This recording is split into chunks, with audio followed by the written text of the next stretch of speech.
तो hello everyone, तो अब हम लोग फटाफट देख लेते हैं कि जो भी हम लोगों ने अभी पढ़ा है प्रोबेबिलिटी में, उसको हम कोड में, बेसिक कोडिंग में कैसे अप्लाई कर सकते हैं। तो जिन्होंने वीडियो देखी होगी उसमें एक क्वेश्चन था कॉम्बिनेशन का, how many 5 asset portfolios can be formed from a universe of 500 stocks. कि अगर 500 का स्टॉक्स है एंड 5 एसेट्स का पोर्टफोलियो बनाना है तो कितने तरीके के पोर्टफोलियोज बन सकते हैं। तो फटाफट हम क्या करते हैं, हम कुछ लाइब्रेरीज इंपोर्ट कर लेते हैं इनको सॉल्व करने के लिए, which is import math, and then from typing import dictionary and list। ठीक है, तो हम इन दो लाइब्रेरीज का यूज़ करने वाले हैं। तो हम तो हम एक फटाफट हम फंक्शन क्रिएट कर लेते हैं, कैलकुलेट पोर्टफोलियो। ठीक है, हम एक कैलकुलेट पोर्टफोलियो का बना देते हैं जिसमें हम एक आर्गुमेंट पास करते हैं यूनिवर्स साइज़ का, जो कि हम लेंगे इंटीजर। एक हम सिलेक्शन साइज लेंगे कि हम कितने का ले रहे हैं, which will also be N integer. ठीक है, एंड इसके बाद हम इसमें एक कंडीशन लगा देते हैं कि अगर सिलेक्शन साइज आपका यूनिवर्स साइज से बड़ा है तो देन जस्ट रिटर्न 0। ठीक है, ये एक तरीके होते हैं ताकि फ्यूचर में अगर कुछ मिस टाइप हो जाए या कुछ एरर वगैरह आ जाए तो ये चीज़ उनको हैंडल कर सके। ठीक है, अगर सिलेक्शन साइज मान लो यूनिवर्स साइज से बड़ा है, मान लो आपका यूनिवर्स साइज 50 का है, मतलब 50 स्टॉक्स है, और आपको बोल दिया 100 स्टॉक्स के पोर्टफोलियो बनाइए, बताया ऐसा पोर्टफोलियो बनाइए जिसमें 100 स्टॉक्स हो, तो फिर ऐसा पॉसिबल है? नहीं पॉसिबल है ना, तो डायरेक्ट रिटर्न 0 कर दो। क्योंकि ये जो फॉर्मूला अभी मैं लगाए जा रही हूँ, अगर ये आपने कंडीशन नहीं लगाई होती तो यहाँ पे एरर आ जाता। ठीक है, तो ये कॉम्ब जो है math.com, ये आपका कॉम्बिनेशन कैलकुलेट करता है। मैं इसमें फटाफट आर्ग्यूमेंट्स पास कर देती हूँ। इसमें यूनिवर्स मतलब यहाँ पे आपको n एंड यहाँ पे आपको r देना होता है। पहला आर्ग्यूमेंट आपका n होता है एंड दूसरा आर्ग्यूमेंट आपका r होता है। ठीक है, तो ये आपका फर्स्ट जो है वो क्रिएट हो गया। अब मैं इसको फटाफट कॉल कर देती हूँ। ठीक है, जैसे मान लो मैं इसी वाले क्वेश्चन, मतलब मान लो क्या, इसी वाले क्वेश्चन का जब हमको आंसर देना है तो मैं ले लेती हूँ यूनिवर्स साइज आपका 500 एंड मेरे को पोर्टफोलियो क्रिएट करना है साइज ऑफ 5, राइट।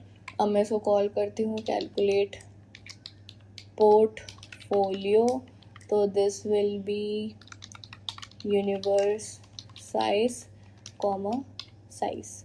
ठीक है, एंड एक चीज़ मैंने नहीं डाली, मैंने इसको मैं लूँगी किस में, मैं इसको लूँगी पोर्टफोलियो में ले लेते हैं एंड देन ठीक है, एंड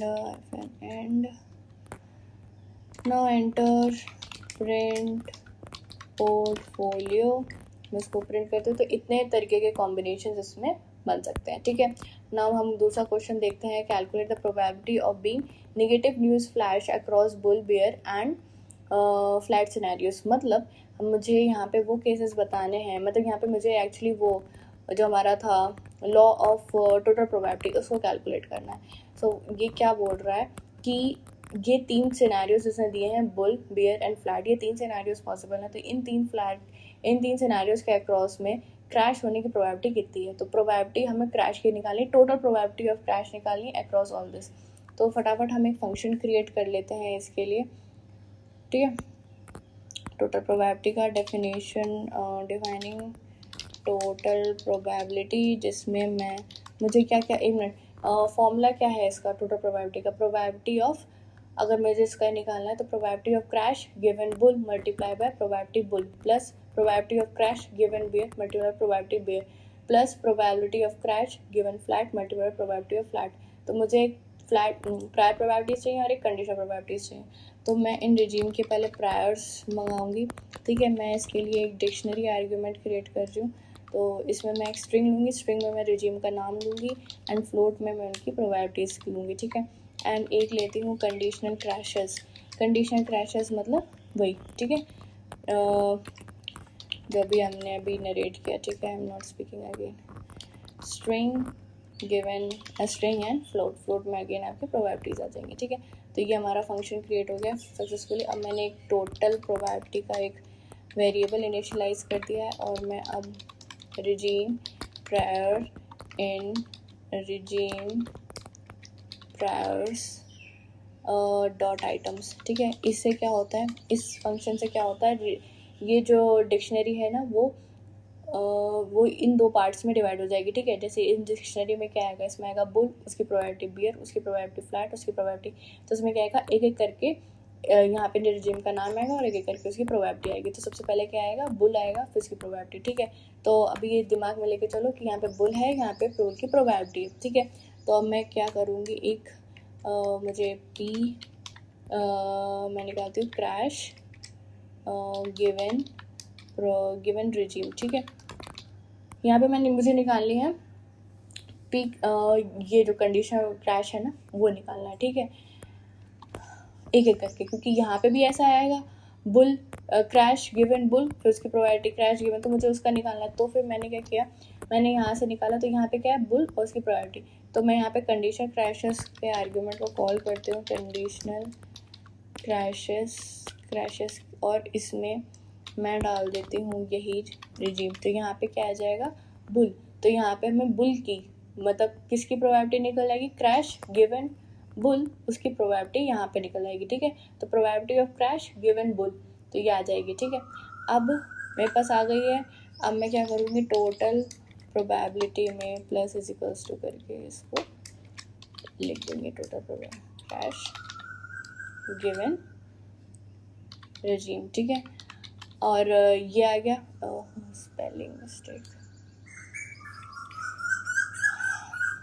ठीक है, तो ये आ गई है मेरे पास कंडीशन प्रोबेबिलिटी, मेरे पास आ गई probability of crash given probability of crash given regime. अब मुझे क्या चाहिए, multiply by probability of regime. तो मैं यहाँ पे प्रायर डाल देती हूँ सीधे सीधे, क्योंकि यहाँ पे बुल की प्रोबेबिलिटी आ गई थी, यही हमने विजुअलाइज किया था। यहाँ पे बुल था, यहाँ पे बुल की प्रोबेबिलिटी थी, तो हमने कंडीशन क्रैश निकाला बुल का, that is crash given bull हमने निकाला। तो बुल यहाँ से इसकी आ गई यहाँ पे, फिर उसके बाद crash given bull multiply by probability of bull. ठीक है, फिर ये प्लस इज इक्वल्स टू करके सारी प्रोबेबिलिटीज इसमें टोटल होती चल जाएंगी। ठीक है, हमें यही लूप चलाना है, तो हम यहाँ पे रिटर्न कर देंगे टोटल प्रोबेबिलिटी। ठीक है, तो ये हमारा फंक्शन क्रिएट हो गया। क्या दिक्कत आ गई इसमें, dictionary can not be initiated. अच्छा सॉरी, डिक्शनरी मैंने भी ठीक,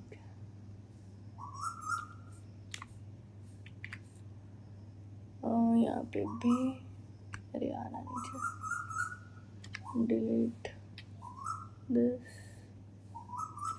दिस। ठीक है, ओके, हाँ ठीक है, अभी ठीक है। अब मैं इन प्रायर्स को और कंडीशन प्रोबेबिलिटीज़ को डिफाइन कर देती हूँ, जो मेरे प्रायर्स हैं, क्योंकि ये डिक्शनरी बोल रहा है तो मुझे डिक्शनरी बनाना पड़ेगा। तो मैं बुल की प्रोबेबिलिटी दे देती हूँ, फॉर एग्जांपल 0.6, बियर की प्रोबेबिलिटी दे देती हूँ 0.2, फ्लैट की प्रोबेबिलिटी दे देती हूँ 0.2। ठीक है, एंड देन मैं कंडीशनल क्रैशेस करके बना देती हूँ, कंडीशन क्रैशेस। अब कंडीशन प्रोबेबिलिटीज दे देती हूँ, क्रैश गिवन बुल, इसकी प्रोबेबिलिटी दे देती हूँ 0.1 ही दे देती हूँ बस, और बियर में ज़्यादा होगा। ठीक है, क्योंकि बियर मार्केट में क्रैश होने के चांसेस ज़्यादा होते हैं, 0.8। एंड देन फ्लैट में मैं रख देती हूँ कुछ 0.3 रख देती हूँ। ठीक है, ये हो गई कंडीशनल क्रैशेस। अब मैं प्रोबेबिलिटी ऑफ सिग्नल मतलब हमने प्रोबेबिलिटी ऑफ क्रैश। ठीक है, ये लिख देती हूँ, सिग्नल का प्रोबेबिलिटी ऑफ क्रैश। ठीक है, तो क्रैश की टोटल प्रोबेबिलिटी क्या होगी, इन सब का मल्टीप्लिकेशन, राइट, इन सब का मल्टीप्लिकेशन का हो रहा है यहाँ पे। तो मैं टोटल प्रोबेबिलिटी को बुलाती हूँ और यहाँ पे मैं प्रायर्स देती हूँ और यहाँ पे मैं कंडीशनल क्रैशेस दे देती हूँ। ठीक है, और मैं प्रिंट करा देती हूँ प्रोबेबिलिटी ऑफ CRSH। ठीक है, तो 0.28 इज आंसर। परफेक्ट। अब हम क्विकली ये वाला क्वेश्चन देख लेते हैं। इफ़ निगेटिव सिग्नल अकर्स, मतलब क्रैश ऑलरेडी हो चुका है, ठीक है, इसको मैं थोड़ा सा ऐसे लिख देती हूँ। क्रैश सिग्नल अकर्स, अगर क्रैश ऑलरेडी हो चुका है तो what is the probability where actually in bear market. तो अब यहाँ पे बेशियन फॉर्मूला लगना है, ठीक है, बेशियन थ्योरम लगना है। तो ये बोला है कि बियर मार्केट की क्या प्रोबेबिलिटी होगी गिवन क्रैश ऑलरेडी हो चुका है। तो क्या पूछा है, probability of bear given crash. तो इसका फॉर्मूला क्या होगा, is equals to probability of crash given bear. तो क्रैश गिवन बियर हम यहाँ से निकाल सकते हैं, दिस क्रैश गिवन बियर, यही प्रोबेबिलिटीज हैं, कंडीशन क्रैशेस हैं ये, क्रैश गिवन बियर। और दूसरा क्या होता है, multiply by probability of which is the probability of prior ना, तो प्रोबेबिलिटी ऑफ बियर, तो प्रोबेबिलिटी ऑफ बियर हम यहाँ से ले सकते हैं, ये मेरी प्रायर प्रोबेबिलिटी थी, divided by probability of crash. तो प्रोबेबिलिटी ऑफ क्रैश हमने यहाँ से निकाल लिया, प्रोबेबिलिटी ऑफ क्रैश हमने यहाँ से निकाल लिया था, विच इज़ द लॉ। तो जो लॉ ऑफ टोटल प्रोबेबिलिटी से हम प्रोबेबिलिटी ऑफ क्रैश निकालते हैं, ठीक है। तो मैं इन्हीं सारी वैल्यूज़ को यहाँ पे यूज़ करने वाली हूँ, ठीक है। तो हम सबसे पहले क्या करते हैं, बेशियन रेजिम का एक छोटा सा फंक्शन बनेगा, वो हम बना देते हैं, AYSCIN। और इसमें मैं प्रायर रेजिम की प्रोबेबिलिटी दे दूंगी, जो कि होगी फ्लैट पे। देन उसके बाद मैं लाइकलीहुड दूंगी इनको, लाइकलीहुड दूंगी, जो कि अगेन होगी फ्लोट पे, मैं फ्लैट बोल दिया था। एंड देन मैं आपको टोटल प्रोबेबिलिटी दूंगी of crash, total probability of crash से पूछा है ना मुझे, तो क्रैश का टोटल प्रोबेबिलिटी दूंगी, और वो भी दूंगी फ्लोट पे। इसमें मुझे ज़्यादा कुछ करना नहीं है, सिंपल मुझे फॉर्मूला लगा देना है। तो यहाँ पे प्रोबेबिलिटी, पोस्टीरियर प्रोबेबिलिटी कैलकुलेट कर रहे हैं, राइट। पोस्टीरियर, अरे यार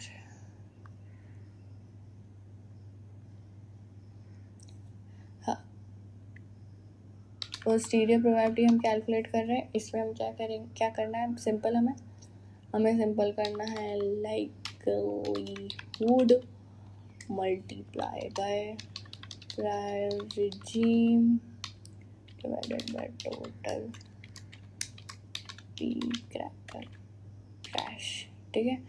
और मैं प्रिंट करा देती हूँ,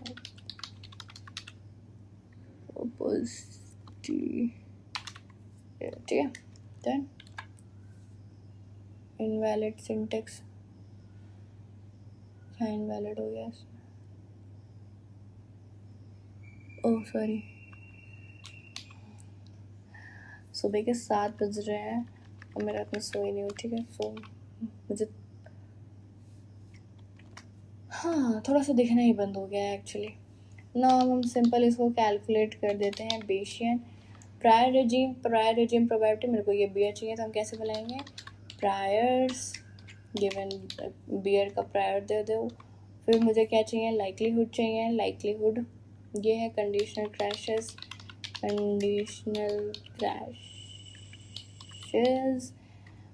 अगेन मुझे बियर का चाहिए। एंड देन मुझे क्या देना है, टोटल पी क्रैश, तो वो मैंने पी क्रैश ऑलरेडी निकाल रखा है, पी क्रैश, ठीक है। अब मैं इसको प्रोबेबिलिटी के वेरिएबल में स्टोर कर लेती हूँ एंड प्रिंट प्रोबेबिलिटी, ठीक है। और ये नन क्यों है, और ये क्या है, अच्छा ओके, मैंने यहाँ पे प्रिंट कर दिया था, ठीक है। तो ये प्रिंट करने की ज़रूरत ही नहीं है, थोड़ा सा धीमा चल रहा है मेरा दिमाग, ठीक है। सो व्हाटएवर, मैंने यहीं पे प्रिंट करवा दिया था, तो यहाँ पे 0.57। अच्छा वहाँ पे नन क्यों आया, क्योंकि ये कुछ रिटर्न नहीं कर रहा है, ठीक है। तो वो जो मैंने प्रोबेबिलिटी लिया उसमें कुछ वैल्यू ही नहीं है, क्योंकि ये कुछ रिटर्न नहीं कर रहा है, ठीक है, इसलिए नन आया।